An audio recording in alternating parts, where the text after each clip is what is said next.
Shalom, everyone. We hope that you have been looking forward to the weekly updates we've been doing.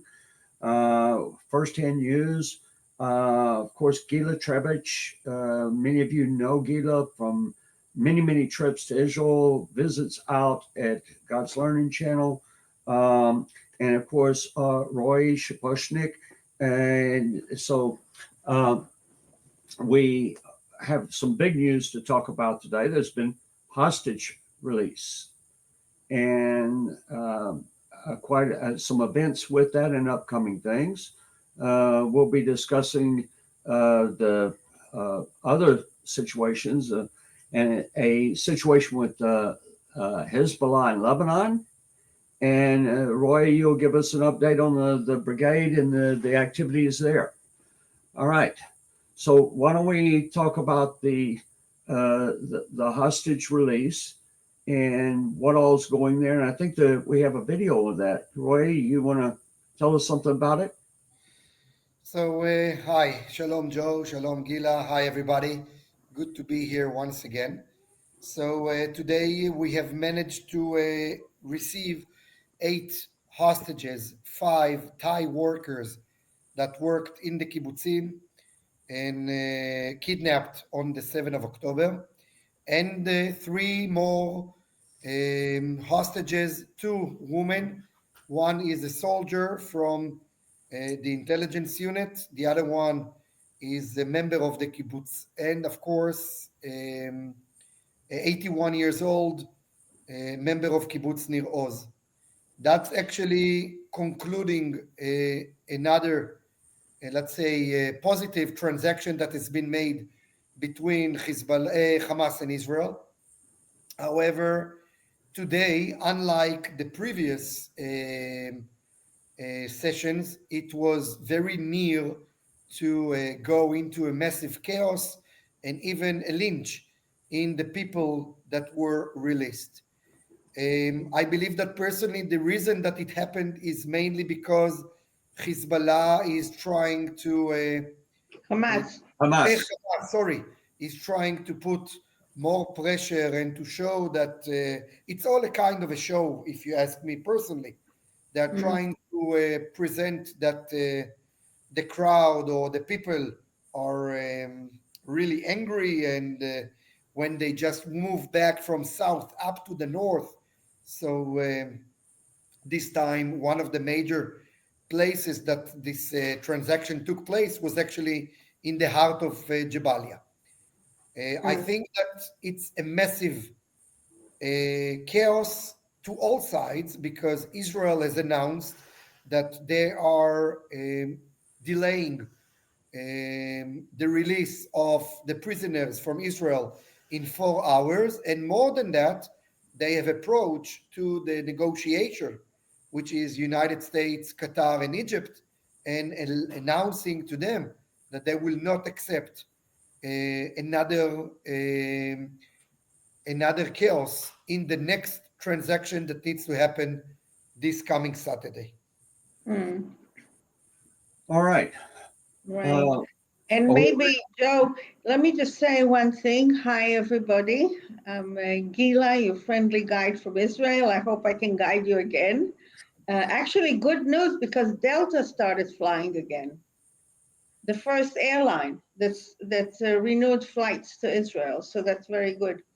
But what I really wanted to say is that one of the parts of the agreements with Hamas was that the Israeli troops will move out of the Netzarim passage, which is a road that cuts the Gaza Strip in two, into south and north. Up until now, all of the Palestinians were staying in tent cities in the south.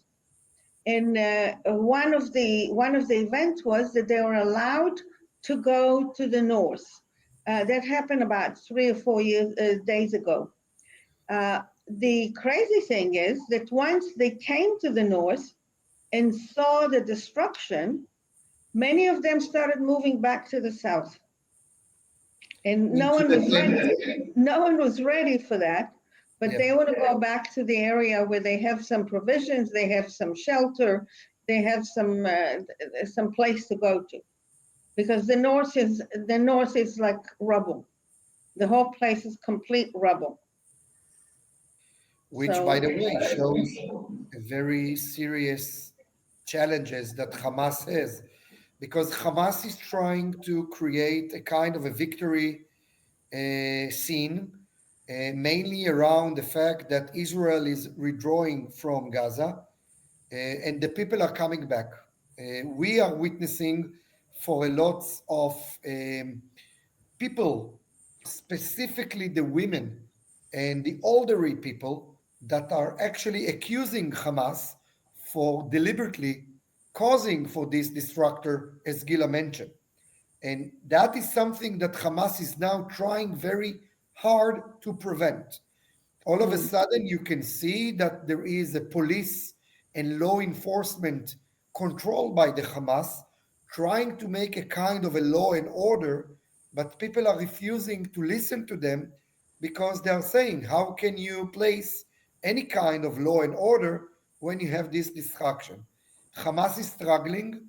Hamas is under serious issues because some of the humanitarian aid is not going to Hamas and it goes to other humanitarian organization, and Hamas is losing a majority of his power right now. Still, yes, please. They actually said, Hamas outside of Gaza, Hamas abroad, actually said that they're willing to start negotiating with the U.S. They've never said that. True. Yeah.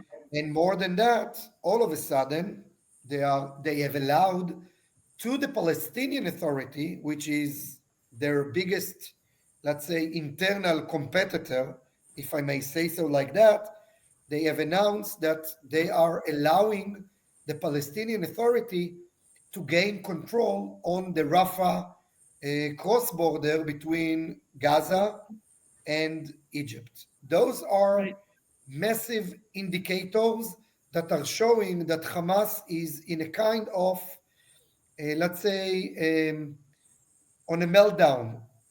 And under a lot of tension, and yeah. Now, let me ask something. This is just for my clarification, but people think of Hamas only in Gaza, but that's not true. Hamas is in Judea, Samaria. Hamas has, as Gila just mentioned, abroad. And how is that, what's going on in Gaza regarding Hamas, how is that having any effect, or is it having any effect in Judea, Samaria, where the tension is rising? There's been hotbeds of terrorist activity in Jenin, Shechem, other places. Is that having any effect on the Palestinians in Judea, Samaria? So it's a very good question, Joe. So you need to understand that Hamas is playing actually two different roles over here. Hamas Gaza has signed an agreement with Israel through Qatar, Egypt, and United States. And for Hamas Gaza, they are acting right now based on the agreement that they have signed. They got more humanitarian aid. They have been released the kidnapped people, and they got the prisoners. But the other hand of Hamas, which is Hamas, Judea and Samaria, are trying right now to bring the West Bank into a massive flames and to create terror activity and to cause so much of headaches, let's call it like that, to the Israeli army and to the Israeli government. We see it a lot. There is a lot of terrorist activity and terror attempts that are tried to be in the last 10 days. The IDF has managed already to start two military operation in Jenin, and about 2 hours ago, an Israeli UAV eliminate 10 terrorists from Tulkarem. Now, guys, I hope you understand. I live in Hedera. Tulkarem and Hedera, the distance is 8 kilometers. That's it. Yeah. My So son lives in Kfar About Saba, 5 miles. yes. So which is maybe 2 miles, 3 2 miles. miles. So Yeah. like this is what's going on right now. Now, Yeah. the good thing I have to say is because of the nature of the citizen, the nature of, let's say, the prosperity that the Palestinians are getting in Judea and Samaria, the Shin Bet, the Israeli intelligence force, is able to get much more intel and much more information in a way to prevent those kind of attacks, unlike Gaza Strip. It's completely two different environments. Yes. So I think that's a good point. And we all need to remember there is Hamas abroad. We have the Hamas who sits in Qatar in a very fancy hotels, in a luxury life, who doesn't really give much about the real issues of what the Palestinians are going through in Israel, in the West Bank, and in Gaza. And for them, they're like sacrificing the life of their brothers in order to maintain their luxury life in Qatar. So, it's a weird situation, but at the end of the day, they don't really want to come into any kind of a peace agreement with Israel. They don't even want to recognize or to get into a conversation in Israel because for the people who live in Qatar, this situation is a perfect situation. Right. Well, can we see the video on the hostage release? Mm-hmm. And yeah, here we go. And while Corey is showing it, I have to tell you for one. This is one girl One girl. alone. Look at that. One girl alone in all this. Now, Gila, help me with the translation because I don't know how to say it in English. There is a saying that the world is using that there are bilti me'oravim be'aza. Oh, yeah. Innocent civilians. Innocent civilian. Oh, yeah. I thought you're going to use another word. Guys, No, look at the that's what they footage. say. That's what they say Look all at the the time. footage. Those are not innocent civilians. Look No. at this kid on the left side of the picture. He's not innocent civilian. I'm not talking about the guys with the weapon, those terrorists. Look at the citizen behind And with it. the green bands, yeah. Yeah. So, this fact that everybody is saying that there are innocent people in Gaza, you know what? They need to see this footage. That's not innocent No. at all. Yeah. President Biden used to talk a lot about the innocent civilians in Gaza. Why aren't we taking care of them? Why aren't we helping them? And so on. There's And no I have such to share thing. with There's you. no such thing. Gaza is Hamas. Absolutely. And I have to share with you something that happened this Monday. Joe, this Monday I was in Gaza and I drove together with Lieutenant Colonel Or Volozhinsky, the 188 Brigade commander. Yes. Okay. And we were only two of us in the car, and I'm sharing with you like a small chat that I had with him. And we Right. talked about the hostage release that was previous Saturday. And he said to me, Roy, I prefer peace. And I know his background, so I can really understand it. But he said, as long as we see people with weapons, as long as we see terrorists, there will never ever be peace. And Right. we will never ever stop the fight in Gaza. Now, the world needs to understand the days before the 7th of October will not be back again.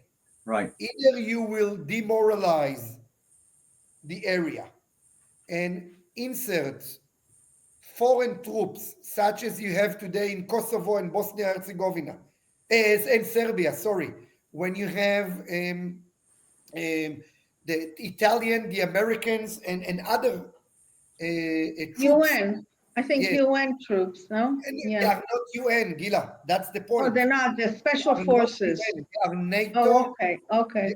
NATO peacekeeper troops.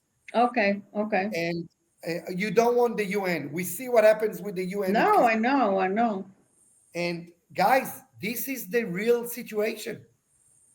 And the world needs to understand. If you ever wants to get back into kind of normal life in Gaza, that will be the upcoming end. That's all. Yeah. Yeah. I was told that one of the hostages that was released a few days ago that had made a statement that there are 2 million, uh, Right. 2 million Terrorists. Hamas terrorists in Terrorists. Yeah. Gaza. He Yeah. is not The innocent he's the civilians. Leary. father of one Yeah. of the Leary, the girl who's Yep. one of the observers, one of the Eli intelligence. Elbag, the father of Liri. Yeah. Yep. That's what she told him. That What do there's, you yeah. What do you know about um, the hostages that um, everybody wants to know? On who's alive, who's dead. The Bibas family. Yes, that's everybody. So Our hearts. That was the biggest heart-rending. So I will tell you And what I will tell you what Two redhead little kids. yes, yeah, out of the 26 that was supposed to be released in this first phase of the deal, yes, 8 we know for sure that are dead. Okay, 18 are alive, minus right now the 3 that has been released. We are now standing on 15. This coming Saturday, we're going to have another 3, which means that we're going to stand with 12 alive and 8 dead. okay. The situation with the Bibas family is not that positive. Unfortunately, we know, based on intel that we've got, that the father is alive. We know that he is still injured, but sadly, the 3, the mother and the kids, unfortunately, are not with us. And if you ask me personally, we are all very eager, proud, looking. We are literally stuck to the TV, in every day that we are doing this release. And we are so full of pride. Am Israel Chai, like your t-shirt, Joe. When the news will show the footage of those 3 bodies, mainly the 2 kids, that is going to be one of the most massive cracks, breakdown, meltdown. Gila, help me with the right word. You're doing good. Fall apart. People will just fall apart. People will fall apart. Now, Yeah. Joe, guys, please, let's not fool ourselves. Most of the people know that they are not with us. It's not published officially in Israel, but most of the people knows it. But Yeah, I have it's to tell you a published. quick It's story. published in the foreign press. I Yeah. have to tell you a quick story. The trigger for the Second Lebanon War was the kidnap of Goldwasser and Regev. Two And guys. we Yeah. all knew that they are dead. And on the day that we got the body on Rosh Hanikra, we all waited for a kind of a miracle. And when we saw the coffins on the military vehicle, the command car, you couldn't not cry or share the tear and, and feeling your heart getting broken because it's amazing. Now you can say Goldwasser and Regev were soldiers. I'm not saying, and I'm not justifying it, but the Bibas, 2 kids, for God's sake. How can you talk about genocide? How can you talk about so many things that they are saying that Israel has done? We didn't start nothing on the 7th of October. Literally, we didn't kidnap 2 kids and kill them. So, this is going to be one of the most emotional days. And I hope that our Heart-rending. government, Yeah. Yeah. I hope that our government will be sensitive enough to declare the day after as a national Day of Memorial Day, something, because if we will not show our nature, our values, our heart, then what are we fighting for? Do you know what I mean? Yes. Yeah. So yeah, it's going to be very sad. I need to ask you about what is happening with Hezbollah. Hezbollah is trying his best right now. He's trying to create some violence near the border with Israel. Now, Israel is trying to retaliate. Israel has approached United States and France because France is very much influenced in Lebanon. Yes. And Israel just indicated to them the following. One, we will not sit still. And if we will see a soldier / terrorist / Hezbollah activist on the border, we will open fire upon. And guys, we are doing it. And it's running in the media. You can see it. There are activists that are carrying Hezbollah flags and they are getting fired on their knees because we are trying to make a point. That's number one. Number two, Israel is announced to the Americans that if the Lebanon army will not be able to stop this activity, Israel will create a perimeter area of 4 kilometers from the border towards in Lebanon area. We all remember in 1982, Israel has done the same thing for 40 kilometers, 40. And as we spoke last week, guys, the history repeats itself. Yeah. We are not able to allow ourselves to stand still and to see people coming back on the border. My parents lives in Metula. When my parents open their window, they see the border with Lebanon. They will not be able to go back and live in Metula if the Hezbollah will get back over there. Simple as that. And so the ceasefire, that is temporarily still there or it's gone. And we So, you know the phrase walking on eggs? yes, yeah. So that's where we are. We are walking on eggs. It's Literally supposedly like that. on. It's supposedly on. Yes. It's supposedly on. Yeah. But in the morning, How do you we had an interpret that? alarm. In the morning, there was an alarm in Metula. So Yeah. they immediately went and said, "Lo, guys, listen, it's a false alarm." And just However, today, y'all today had in the morning. And- several drone attacks from and Hezbollah today. It wasn't a drone attack. It was a drone intel. It was a Intelligence, drone yeah. that went in to gather intel. It's important to say it, okay? Okay. Now, Israel managed to shut it down, and by the way, to take it back, and we are doing some investigation on it. But they are Mhm. trying, and they will ever try. We see it all the time. Okay. We've got a special message from the commander of the 188th. Deputy commander. Deputy Commander. Deputy Commander, Saigon. Yes. All right. My name is Okay, Ariel. so- I'm the Deputy Commander of the 188 Brigade.